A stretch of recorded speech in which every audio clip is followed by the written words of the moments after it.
Esto es un transistor. Es uno de los dispositivos más importantes que se han inventado, así que vamos a aprender cómo funcionan en detalle en este vídeo.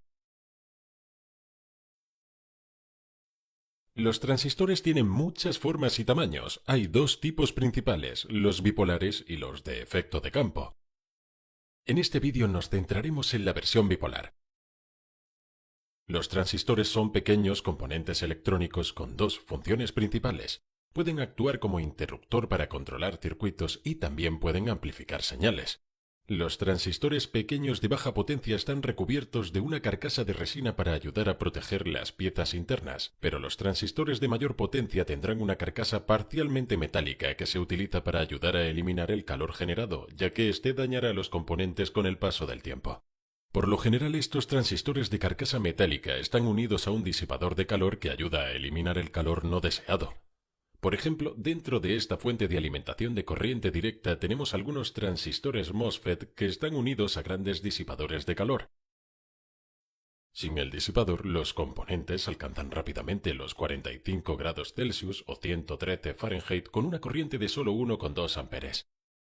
Se calentarán mucho más a medida que aumente la corriente, pero para los circuitos electrónicos con corrientes pequeñas podemos utilizar simplemente los transistores con carcasa de resina que no requieren un disipador de calor. En el cuerpo del transistor encontraremos un texto que nos indica el número de parte con el que podemos encontrar la hoja de datos del fabricante.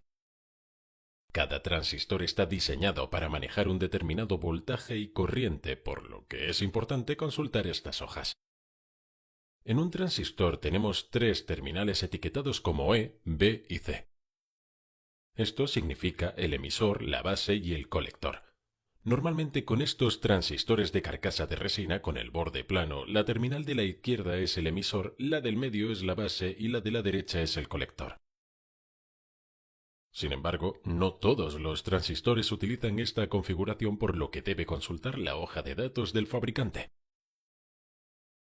Sabemos que si conectamos una lámpara a una batería, esta se iluminará. Podemos instalar un interruptor en el circuito y controlar la luz interrumpiendo la alimentación, pero esto requiere que una persona controle manualmente el interruptor. Entonces, ¿cómo podemos automatizar esto? Para ello utilizamos un transistor. Este transistor bloquea el flujo de corriente, por lo que la luz está apagada. Pero si proporcionamos un pequeño voltaje a la terminal de la base, hace que el transistor permita el flujo de corriente en el circuito principal, por lo que la luz se enciende. Podemos entonces colocar un interruptor en la terminal de control para hacerla funcionar a distancia, o podemos colocar un sensor en ella para automatizar el control. Normalmente necesitamos aplicar al menos 0,6 o 0,7 voltios a la terminal de la base para que el transistor se encienda. Por ejemplo, este sencillo circuito de transistores tiene un LED rojo con una fuente de alimentación de 9 voltios a través del circuito principal. La terminal de la base está conectada a la fuente de alimentación de corriente directa. El diagrama del circuito tiene el siguiente aspecto. Cuando el voltaje de la base es de 0,5 voltios, el transistor está apagado, por lo que el LED también está apagado. A 0,6 voltios el transistor está encendido, pero no del todo. El LED está atenuado porque el transistor aún no deja pasar toda la corriente por el circuito principal. A continuación, a 0,7 voltios el LED es más brillante porque el transistor está dejando pasar casi toda la corriente, y a 0,8 el LED está a pleno rendimiento. El transistor está completamente abierto. Entonces lo que sucede es que estamos usando un pequeño voltaje y corriente para controlar un mayor voltaje y corriente. Hemos visto que un pequeño cambio en el voltaje de la terminal de la base provoca un gran cambio en el circuito principal. Por lo tanto, si introducimos una señal en la terminal de la base, el transistor actúa como un amplificador. Podríamos conectar un micrófono que variara la señal de voltaje en la terminal de la base, y esto la amplificaría en el circuito principal para formar un amplificador muy básico. Normalmente hay una corriente muy pequeña en la terminal de la base, quizás solo 1 miliamperio o incluso menos. El colector tiene una corriente mucho mayor, por ejemplo 100 miliamperes. La relación entre estas dos se conoce como ganancia de corriente y utiliza el símbolo beta. Podemos encontrar la relación en la hoja de datos del fabricante. En este ejemplo, la corriente de colector es de 100 mA y la corriente de base es de 1 mA, por lo que la relación es 100 dividido por 1, lo que nos da 100. Podemos reordenar esta fórmula para encontrar también las corrientes.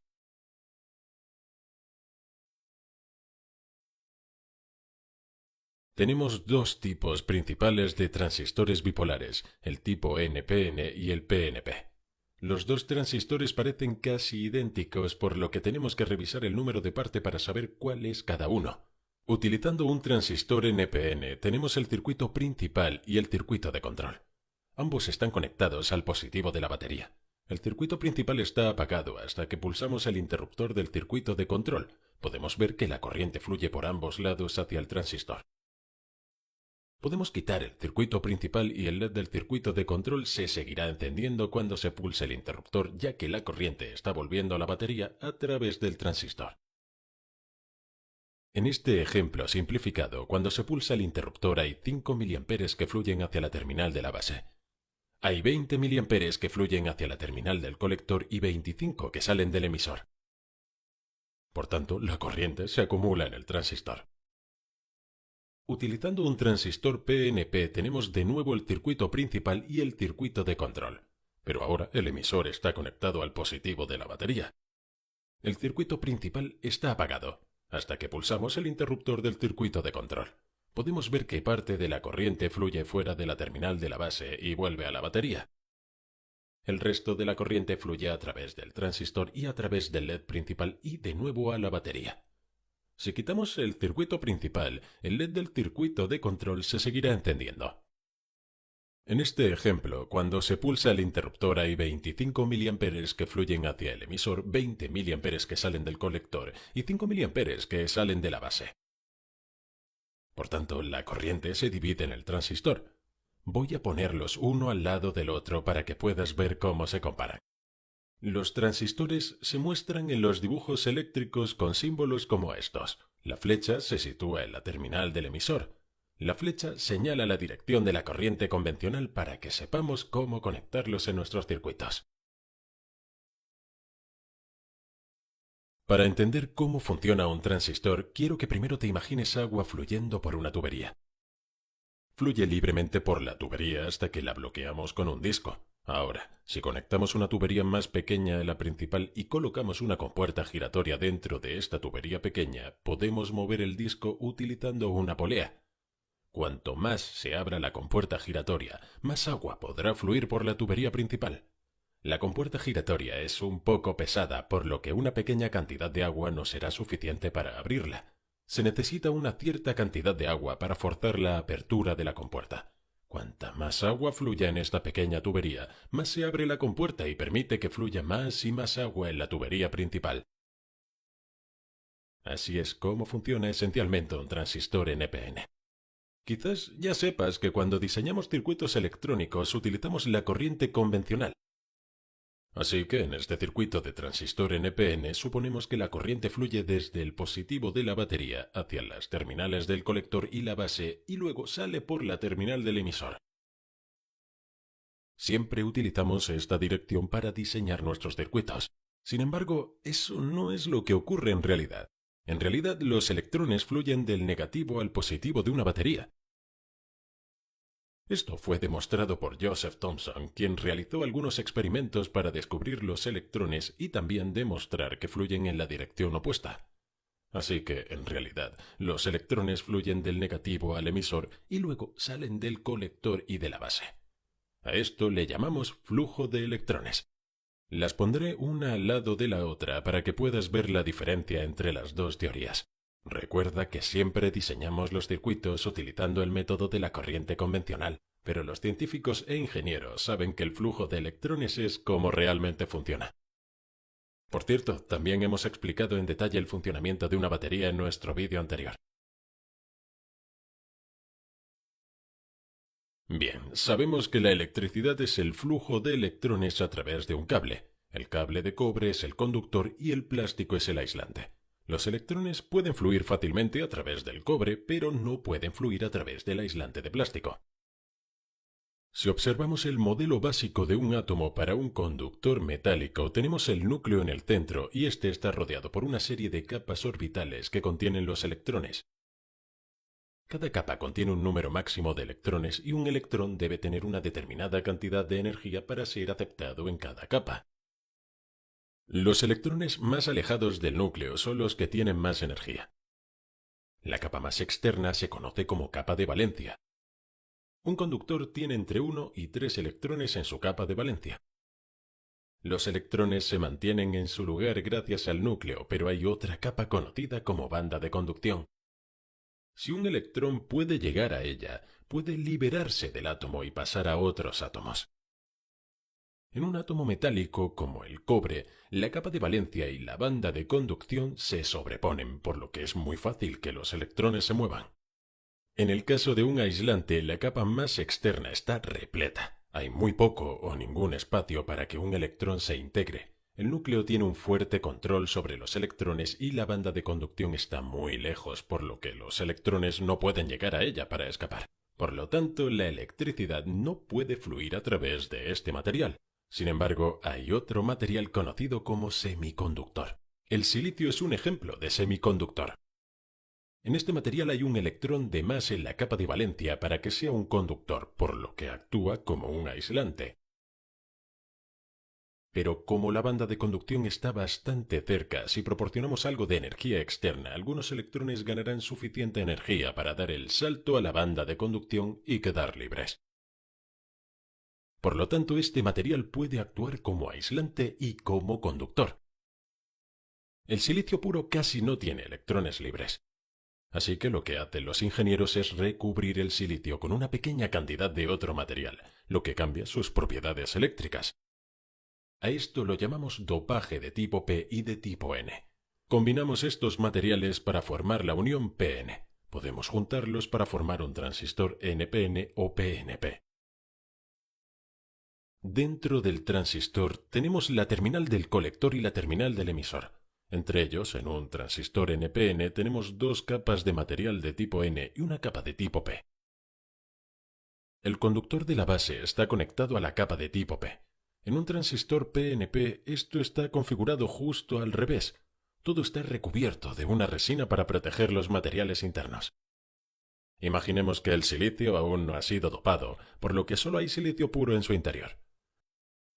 Cada átomo de silicio está rodeado por otros 4 átomos de silicio. Cada átomo quiere 8 electrones en su capa de valencia, pero los átomos de silicio solo tienen 4 electrones en su capa de valencia. Por lo tanto, comparten disimuladamente un electrón con su átomo vecino para conseguir los 8 que desean. Esto se conoce como enlace covalente. Cuando añadimos el material de tipo N, como el fósforo, este ocupará la posición de algunos de los átomos de silicio. Los átomos de fósforo tienen 5 electrones en su capa de valencia. Así que como los átomos de silicio comparten electrones para conseguir los 8 deseados, no necesitan este extra, lo que significa que ahora hay electrones de más en el material y estos son libres de moverse. Con el dopaje de tipo P añadimos un material como el aluminio. Este átomo solo tiene 3 electrones en su capa de valencia. Por lo tanto, no puede proporcionar a sus 4 vecinos un electrón para compartir, por lo que uno de ellos tendrá que quedarse sin él. Esto significa que se ha creado un hueco que puede ocupar un electrón. Ahora tenemos dos piezas dopadas de silicio, una con demasiados electrones y otra con pocos electrones.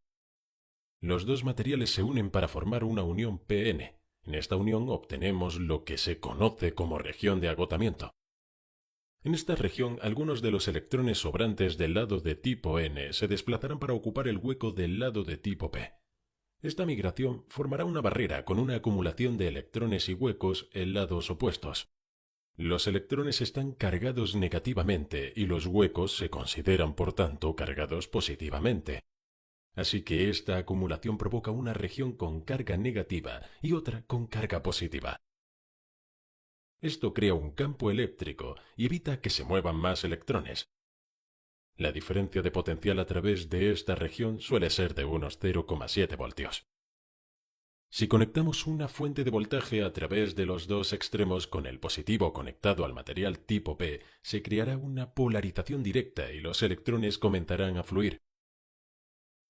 La fuente de voltaje tiene que ser mayor que la barrera de 0,7 voltios, de lo contrario, los electrones no pueden hacer el salto. Cuando invertimos la fuente de alimentación para que el positivo esté conectado al material tipo N, los electrones retenidos en la barrera serán arrastrados hacia el terminal positivo y los huecos serán arrastrados hacia el terminal negativo. Esto provoca una polarización inversa. En un transistor NPN tenemos dos capas de material tipo N, por lo que tenemos dos uniones y por tanto dos barreras. Por lo tanto no puede fluir corriente a través de él normalmente.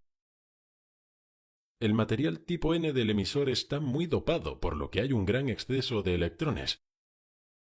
La base de tipo P está ligeramente dopada, por lo que hay algunos huecos.